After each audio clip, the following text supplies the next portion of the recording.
15 things you didn't know about Moet and Chandon champagne. Welcome to Alux.com, the place where future billionaires come to get inspired. Hello Aluxers, and welcome back to another amazing video. We love iconic luxury brands, and you don't get much more luxurious than Moet and Chandon champagne. Founded in 1743, the Champagne House was established by wine trader Claude Moët during the reign of King Louis XV, when demand for sparkling wine was at an all-time high. The winery progressed and they marketed their first vintage in 1842. They also established the Dom Perignon label in 1842 and created Hennessy Cognac in the 1970s. Because Alux.com is dedicated to being the world's best resource on the most incredible luxury goods, we just had to bring you a video about one of the most famous champagne brands in the world. Without further ado, here are 15 things you didn't know about Moet and Chandon. Number 1. Moet and Chandon produce 26 million bottles of champagne a year. They're the world's largest champagne producer, with 4 different varieties in their range: Imperial, Rosé Imperial, Grand Vintage 2004, and Grand Vintage 2008. Number 2. Dom Perignon is the brand's vintage champagne, so it's only produced in certain years. Only the best will do for Dom Perignon, so it's only harvested in the best possible years. 5 million bottles are produced in each vintage, with each needing 12 years to age correctly to the signature Dom Perignon taste. The current vintage is from 2006. Number 3. Moet and Chandon champagne has a royal warrant as Queen Elizabeth II's official champagne supplier. As the royal family's favorite champagne, Moet was selected as the champagne of choice for Charles and Diana's wedding. The 1961 Moet and Chandon Charles and Diana Dom Perignon sells for around $3,300 on average and is greatly sought after by collectors. Number 4. Napoleon was rumored to celebrate his victories in battle with bottles of Moet. Napoleon would saber bottles of champagne with his sword to celebrate his various successes. He loved champagne so much that he received 50 bottles of red wine and champagne every day while imprisoned on St. Helena. He definitely wasn't on a conventional prison diet. Number 5. Their Dom Perignon label was named after a Benedictine monk. Dom Pierre Perignon was known as the Champagne Monk because he made contributions to France's burgeoning champagne industry in the 1600s. He's said to have established some rules of winemaking in the Champagne region, one being that only Pinot Noir grapes should ever be used. Number 6. The Champagne House has a bigger collection of vintages than any other in the world. According to Moët's chef de cave, cellar master, Benoit, the Champagne House's collection of vintages is the biggest and best in the world. Their collection dates back to the 1830s and covers 30 miles of caves in their Epernay winery. It's so big, even Benoit gets lost in there. If you're more of a tea drinker than champagne swigger, we've got just the video for you. Watch our list of the best places to drink tea in the world. Number 7. To create their unique flavor and color of champagne, Moët use a blend of Pinot Noir, Pinot Meunier, and Chardonnay. Each grape plays an individual role in the taste of a bottle of Moët, and they all come from the 5 main regions of Champagne wine country. The blend is made up of 60% Chardonnay and 40% Pinot Noir. Number 8. You can try a €450 tasting menu at Moët's 2,500-acre Epernay estate.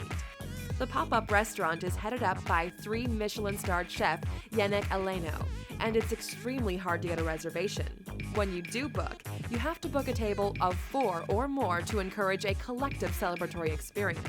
According to Moët's CEO, Chef Aleno calls the menu a culinary journey, and it's paired with Moët's 2006 vintage. Number 9. You can visit the Moët wine cellars stored in caves underneath the Epernay soil.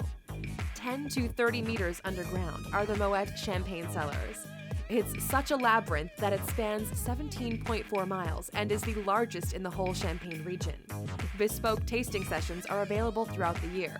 After all, It would be a shame to go down there without trying a glass or two.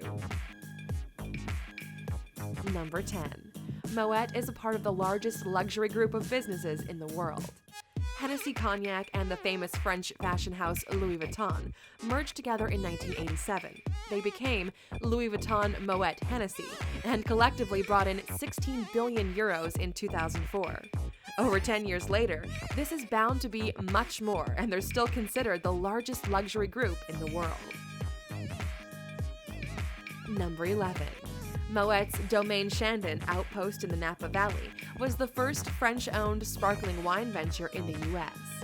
In 1973, Moët Hennessy made their first foray into California's Napa Valley wine country, establishing the Domaine Chandon. Visitors can also join Club Chandon, with benefits including a members-only area in the winery, invitations to club-exclusive parties, and savings on shipments of Chandon wine. Number 12. Roger Federer earns around $6 million a year for his role as Moët's brand ambassador. This luxury champagne brand is one of the brands helping Federer net $71 million a year in endorsement deals. Scarlett Johansson used to be the face of the brand, but Moët went with the famous tennis player in 2012.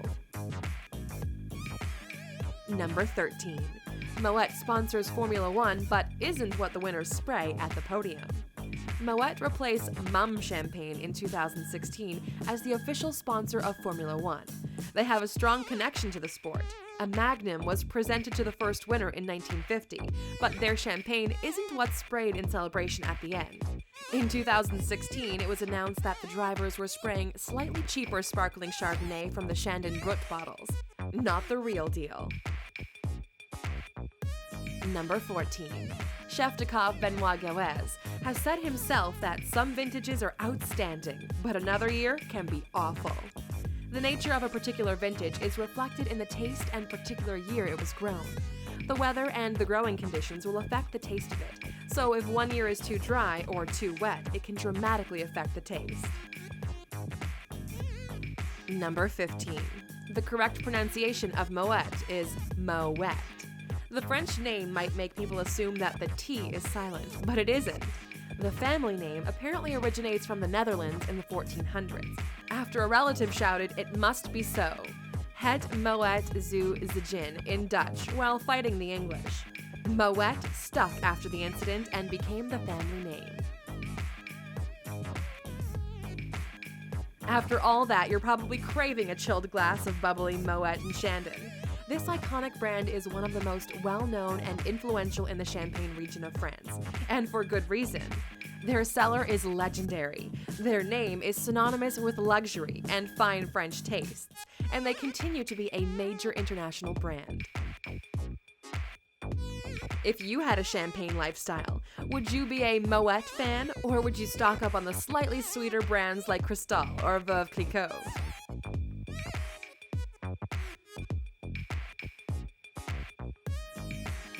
Oh, you're still here? Well, here's another amazing fact about Moët and Chandon for you.